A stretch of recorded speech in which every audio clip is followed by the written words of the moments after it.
Hey guys, welcome back to the channel. Today we are talking about the 4 things we needed to fix so our early retirement did not fail. And one of the things we really had to get after pretty early on because we knew we messed up in that first year and a half is we had to get a hold of our hotel spending and how we were going to leverage loyalty programs to our advantage for our lifestyle. Yeah, we were just making things up as we went along. We weren't really in the programs because we had never, in our previous travels, we had never really traveled enough to make an impact and to get any type of loyalty status. And then about halfway through our first year of full-time travel, we realized we are going to stay a lot of nights in hotels and we could probably be earning things for this. And so let's figure out what they are and what we could be earning. But it's so overwhelming to be starting at zero. You don't have any idea what's what. And so it took us a little while to figure that out. But we did get it under control and we did fix it. We did finally come to the conclusion that most people do come to, which is that there are, if you're an American, there are basically 2 brands that stand above the rest as far as international travel goes, and those are IHG and Hyatt. And so we've put most of our travel dollars and nights into those programs to earn their top tier status and all the benefits that come with it. Because there are some pretty amazing benefits once you become a Diamond member with IHG or once you become a globalist with Hyatt. So we have earned those pretty much all of the previous few years here. And now we're reaping the rewards of that by getting all kinds of suite upgrades and lounge access, free breakfast every time we stay, all kinds of things like that. And our points just keep multiplying on top of each other with all the things that they keep giving us. Yeah, I think this was a huge thing for us because when we started, we didn't come, like you said, from a culture where we were staying at hotels at particular brands. You know, we were using third-party booking apps to book some of these instead of booking directly with the hotels. I mean, we made a plan and we said, let's go for it. What do we want? And we came up with the Hyatt and IHG programs as the better ones and just really got to work. And it honestly, once you do that initial push, you really don't have to work that hard at it each following year because for us, if you've seen our videos before, you know that we stay mostly at hotels over Airbnbs just because it makes much more sense for us to do it that way. And, you know, there's just so many options with the hotels. It's not just a regular, small box hotel room. We even get suites. We get intercontinental residence type places with full kitchen, Hyatt houses with full kitchen. So it doesn't take away the option of even being able to cook for ourselves. It's nice because we have so many different options available to us that we could book with the points and get upgrades because of the loyalty programs. And it really has been a true game changer in our whole, early retirement process. Yeah, I think the thing that really sticks out to me about what you just said was with the kitchens. And we found that to be a pretty big thing, to have a kitchen, to have a sense that you're living in a place, and also to have a suite, which you do get through Hyatt quite a bit. When you become a globalist with them, you do get a lot of suite upgrade certificates. But the important thing you need to figure out is, okay, where are the good places where there are good hotels? It's a place I want to be, and there's a very inexpensive hotel where I could earn status, and maybe I'll get a kitchen, maybe I'll get all these extra perks. That's the hard part because there's thousands and thousands of hotels. You just don't know that when you're starting out. You don't know which ones are good to go to. You don't know what cities are good to go to. And that's why having a community around you is very important, because you can ask people, hey, I'm thinking about going to Malaysia. How long should I stay there? What hotel should I be looking at? Which ones have a good lounge? Which ones might have a kitchen? Give me the lowdown on this, and people in the community will answer you. When we first started, we didn't have that. We were just making it up and not realizing what was going on until we got there. And then years later, we're like, okay, now this one isn't good, this one's good.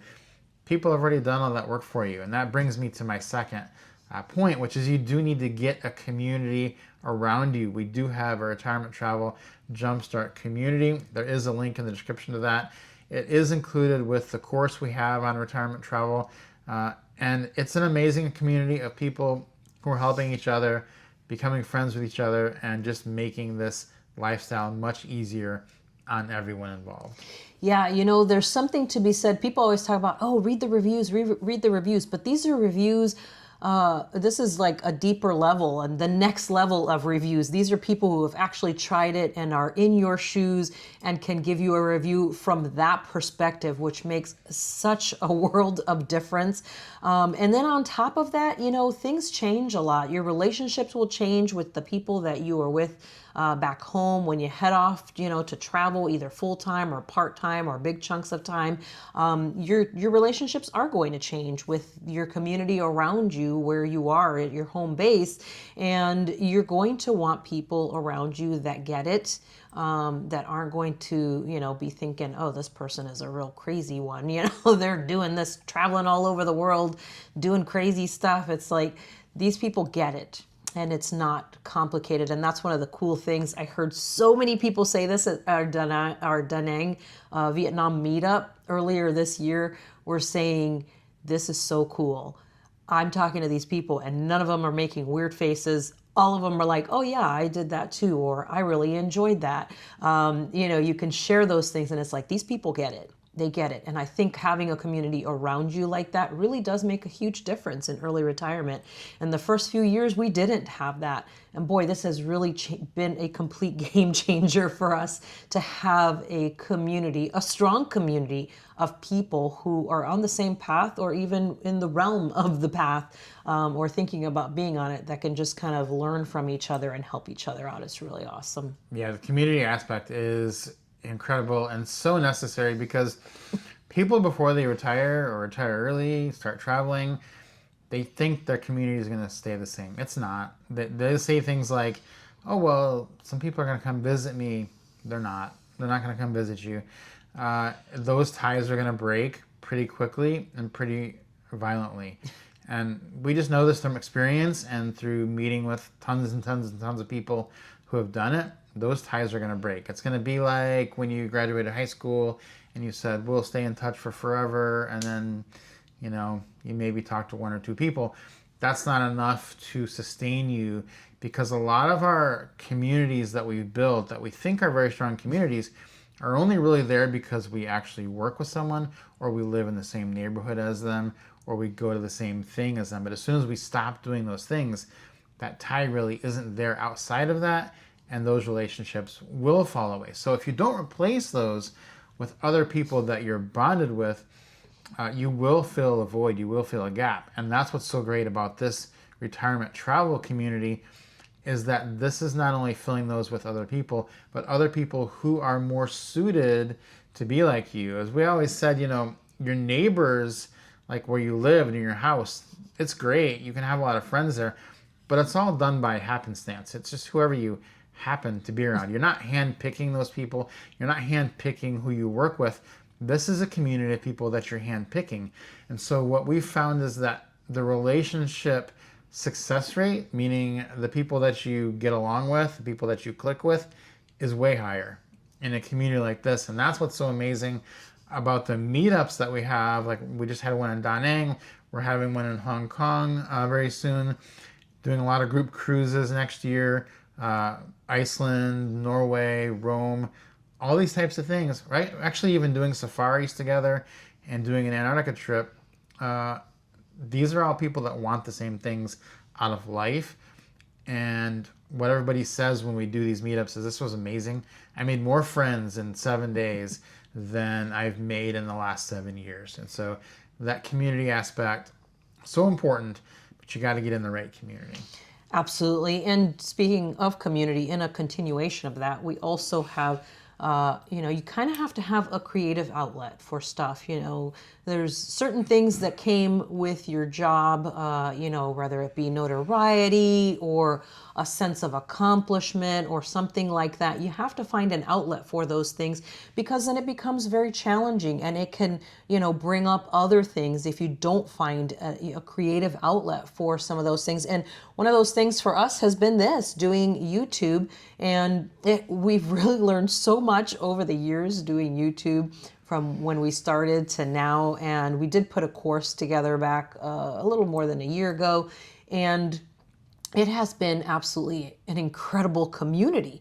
It has turned out to be amazing for us because we do have a community for that as well, separate from the Retirement Travel Jumpstart one, which, by the way, is the links to both courses are down in the description. But the YouTube community has been so cool because not only is it a group of people who are on the same path as you to do YouTube channels and to create and have that outlet, but it's a group of people where you could say, hey, what do you guys think about this thumbnail? Do you think this one's going to work, or do you think I should change something? And then people will say, hey, maybe you should do this, or, oh, this is perfect, don't change a thing. Or even test out their videos in the group and say, what do you guys think about this? Did this even look good? Ideas for niches, like everything. They go through the course and then they have people who are like, yeah, we know exactly what you're doing. And then on top of that, celebrating all the people who have gotten monetized. It's amazing because it's like we're over 40 and you think to yourself, well, I'm done. That's it. If I retire, then that's it. Everything's gone. It's not. You have this amazing creative outlet, and there's so much space for people over 40 on YouTube that it's actually blows my mind that people don't grasp that. Yeah, it's an amazing opportunity because there's so many people that are in our age range watching YouTube that they need content created for them by people who are like them. That's what they want to see. People think mistakenly that because you're over 40, no one will want to watch it. That's actually who they do want to watch, and those are the people having the most success. So it's so important to have a creative outlet. Like, that's the one thing we hear. Even if people that aren't doing YouTube, they'll say, we meet people that don't know us from YouTube. We meet people all the time just in the hotel, in the elevator, at a restaurant. Get to talking to them, and they'll say, eventually it'll come out that we do YouTube, and they'll say, I should do that because I've been wanting to, put some of my ideas out there. And it's very important, like, as you get older, you have so much to share. And if you keep that all inside, it's just like, it comes out in ways that you wouldn't expect. And so it's good to get it out there in a YouTube video, in a community. Have people, it's healthy, it's a good way to do things, and it keeps you active and engaged. So that's something that we know that we needed, and it's been amazing to do it. Another problem that we had that we fixed was we didn't have a long-term visa to anywhere for the longest time. We went years and years and years without getting a visa to one particular country. And it kind of made us feel like, well, we don't really have, not that we didn't have a base because we could go to different countries, but we didn't have a place to go if something happened.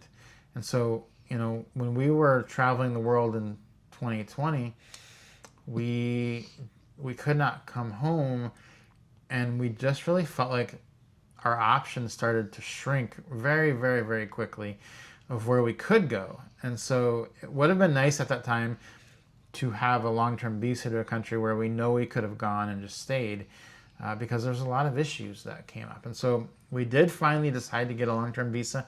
We got a long-term visa to Thailand. We're so happy with it. And now we know that it's basically second home, and we can go there whenever we want. And that's an amazing feeling to know that you can just go there whenever you want. Yeah, it is really nice. Not just that, but we can stay outside of the parameters of what a tourist visa or a, visa exemption would be, which is what most people arrive on, which is what we used to do. We were given 60 days a lot of those times, sometimes only 30 days. That changes often, which also messes with your plans.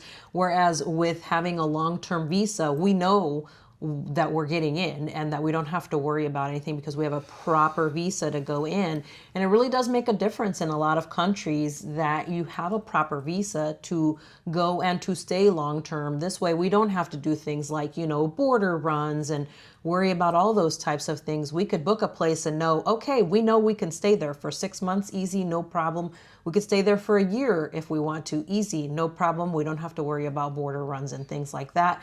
I think that's the real beauty in that, is that you can make a base. If you needed to stay for something medical, we picked a place where it had, good medical services as well. So if we needed to stay somewhere long term for something, we could. We've done that in Malaysia, but we could do it in Bangkok as well. We do have doctors there that we see when we go for checkups and just different things like that. So it is nice to find a place where you can have all of these things taken care of, stay for as long as you like, or, for a long time, and not have any issues with immigration or anything like that. So how do you figure out which places you want to do this in? And that's a very difficult thing, but that's where the community comes in again, because we have people in the community who have long-term visas to Mexico, to Panama, Thailand, Malaysia, all of them, people that can answer your questions. And so that's really the thing, is this is not an easy thing. This is not a uncomplicated thing to kind of retire and travel the world. There's so many little things that can trip you up, and the best and easiest thing is just to get help from people, because we made so many mistakes, and these are things we've fixed that were kind of long-term issues. And I hope that this is helpful to help you avoid these things from the get-go, because it would have been much easier on us if we had done that. But this is here now, and it's out there, and every year that this happens, there's more and more people who are adopting this type of lifestyle. Yeah, it's really incredible to see the community at large grow with this idea of traveling, or slow travels, or not being an expat, but being living long term in many places instead of just one. It's really an incredible experience to be able to live in these places for a month, 2 months, 3 months. And just really inhale more of the culture in these different places.